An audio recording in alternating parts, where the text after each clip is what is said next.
আরে আরফান ভাই, তোকে তো আমি খুঁজতেছিলাম। কেন, কি হয়েছে ভাই? আমি খুলে বলো। এই কেরামত আলীর ছেলে লম্পট পোলাটা আমার মেয়েটাকে জোর করে দর্শন করেছে। কি বলছো এসব? ওই কেরামত আলী লম্পট পোলা কিছুদিন পর পর শুনি মেয়েদেরকে দর্শন করে। এবার কারাও, এবার আরে এমন কঠিন শাস্তি দেবো আর সারা জীবনে জেল থেকেই বের হতে পারবো না। তুমি কিন্তু চিন্তা করো না, আমি তোমার মামলাটি নিলাম। টাকার বিষয়টা যে ভাই, আরে ভাই, আমি গরিব অসহায় মানুষদের কাছ থেকে টাকা নিই না, আর এটা তো দর্শনের মামলা, ইম্পসিবল, আমি কোনো টাকা পয়সা নিতে পারবো না। আচ্ছা তে আসে। হ্যাঁ আচ্ছা ঠিক আছে।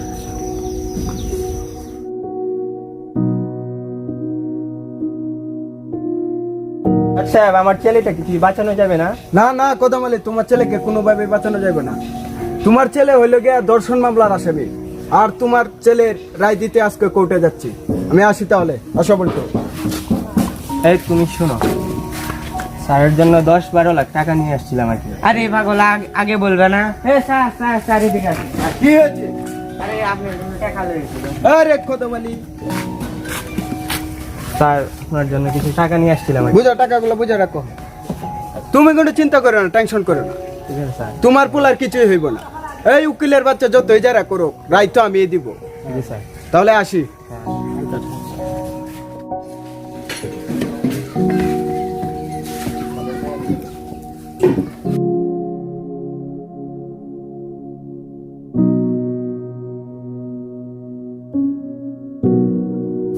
অর্ডার অর্ডার অর্ডার, কোর্টের সমস্ত কার্যক্রম শুরু করা হোক। ইয়োর অনার, আমার মক্কেলকে অযথায় পেরেশানি করা হচ্ছে। Objection your honour. Objection overrule, ওনাকে ওনার কথা বলতে দেওয়া হোক। ইয়োর অনার, আমার মক্কেল যে নির্দোষ, এই তার প্রমাণ। ইয়োর অনার, এবং আমি এই বিজ্ঞ আদালতে আমার মক্কেলের পক্ষে একজন সাক্ষীকে আসার অনুমতি চাচ্ছি। অনুমতি দেওয়া হলো। সাক্ষী সাগর মেয়ে কি কোর্টে হাজির। বলো, যা বলিব সত্য বলিব, সত্য বলিব, মিথ্যা বলিব না। সরাসরি বলিতে চাই, জন্মের পরে কোনোদিন সত্য কথা বলি নাই। ইওর অনার, আপনি নিজের কানে সাক্ষীর মুখ থেকে শুনলেন ও জন্মের পরে কোনোদিনও সত্য কথা বলে নাই, তাহলে আমরা কি করে বুঝবো ও আজকে সত্য কথা বলবে? Objection your honour. Objection overrule, ওনাকে ওনার কথা বলতে দেওয়া হোক। শোনো সাগর মিয়া, আজকে যদি এই মামলার সঠিক বিচার না হয় তাহলে এই মামলা ঢাকা হাইকোর্টে যাবে, আর তখন আসামির সঙ্গে যারা জড়িত ছিল তারা কেউ রেহাই পাবে না। উকিলের বাচ্চা এটা কি কয়? আজকে যদি সত্য কথা না বলি তাহলে তো আমারও জেল কাটতে হবে। কি বলতে হয় সাগর মিয়া? না কিছু না, কিছু না। আচ্ছা তাহলে বলো, তোমার বন্ধু বল্টুই তো ওই গরিব অসহায় বাবার মেয়েটিকে দর্শন করেছে, তুমি কি বলো? ওই বল্টুর বাচ্চাই মেয়েটিকে দর্শন করেছে, আমি কিছু করি নাই। তাহলে তুমি এখন আসতে পারো। এই হালার ফুলা উকিলের বাচ্চা এটা কি শুরু করলো? টাকাগুলো কি আমার আবার রিটার্ন দেওয়া লাগবে নাকি? এই উকিলের বাচ্চা এদিকে আয়। তোমার কাটা কইছো আমাদের কাছে কি চশমা লাগাইতা? তুমি জজ না আমি জজ? চশমা খুলে চোখ থেকে বের করে দাও। ঠিক আছে স্যার। এবার বলো কি বলবে? ইওর অনার, বল্টুর বন্ধু নিজ মুখে বলে দিয়েছে বল্টু মেয়েটিকে দর্শন করেছে, তাহলে আমি মনে করি এখানে আমার কিছুই বলার থাকে না। Objection your honour. Objection over rule. Order order order, ওনাকে ওনার কথা বলতে দেওয়া হোক। ইয়োর অনার, আমার মক্কেল আসামি বল্টু মিয়ার পক্ষ থেকে আমি আজকে এই বিজ্ঞ আদালতে আর একজন সাক্ষীকে আসার অনুমতি চাচ্ছি। অনুমতি দেওয়া হলো।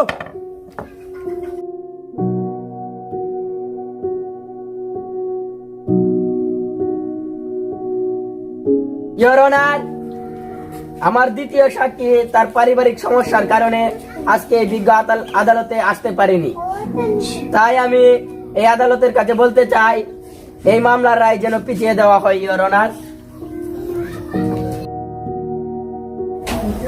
অর্ডার অর্ডার অর্ডার, আসামি পক্ষে দ্বিতীয় সাক্ষী না আসার কারণে আজকের জন্য কোর্ট মুলতবি ঘোষণা করা হলো এবং এই মামলা আগামী 5 বছর পর কোর্টে তোলা হবে। সেই সাথে আসামি বল্টু মিয়াকে জামিন দেওয়া হলো। ইওর অনার, আমি তো দেখতেছি আপনি শুধু মামলাটিকে দামাচাপা দেওয়ার চেষ্টা করতেছেন। এই উকিলের বাচ্চা, তোকে বলে দিলাম বেশি বাড়াবাড়ি করবে না। স্যার, কি হয়েছে? আরে বাবা চিল্লাতাছিস কে? আরে এটা এইভাবে ধরে আনছস কে? স্যার বেদবি মাফ করবেন, ও আপনার মেয়েকে দর্শন করে। কি বলছস সব? এই পুলিশের বাচ্চারা তোরা কোথায়? ওকে তাড়াতাড়ি জেলের ভিতর ঢুকাও। ওই পকিনের পোলারে 2-1 দিনের মধ্যে আমি ফাঁসি দেব। ইওর অনার, তাহলে আমার মক্কেলের রায় এত পিছিয়ে কেন? এই উকিলের বাচ্চা, ওটা তো আমার মেয়ে, ওটা কি আমার মেয়ে? কত আদর ভালোবাসা দিয়ে মেয়েটিকে আমি বড় করেছি। আর এই লম্পট পোলাটা আমার মেয়েটাকে দর্শন করেছে, ওকে আমি 2-1 দিনের মধ্যে ফাঁসি দেব। বাহ বাহ জজ সাহেব, বাহ, আপনার মতো বিচারকের কোনো তুলনা হয় না। আরে জজ সাহেব, আপনি আপনার মেয়েকে যতটুকু ভালোবাসেন তার থেকে বেশি ভালোবাসে ওই গরিব অসহায় বাবা তার মেয়েকে।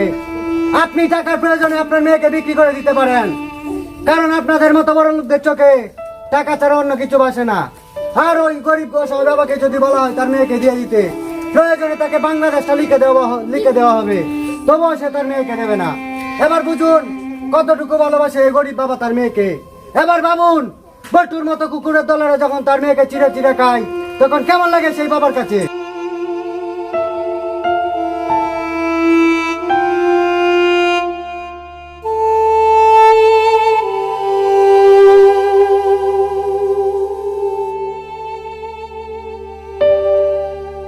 তুমি ঠিকই বলেছ আরফান, আমি আর কখনো ঘুষের টাকাকে বিচারকের আসনে বসবো না। তোমাকে ধন্যবাদ আমার ভুলগুলো শুধরে দেওয়ার জন্য।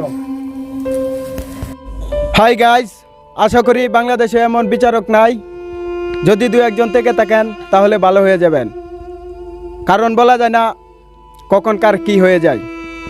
আর এই অভিনয়টি করেছি শুধু বিনোদনের জন্য। যদি ভালো লেগে থাকে তাহলে আমাদের চ্যানেলটি অবশ্যই সাবস্ক্রাইব করবেন। ধন্যবাদ সকলকে।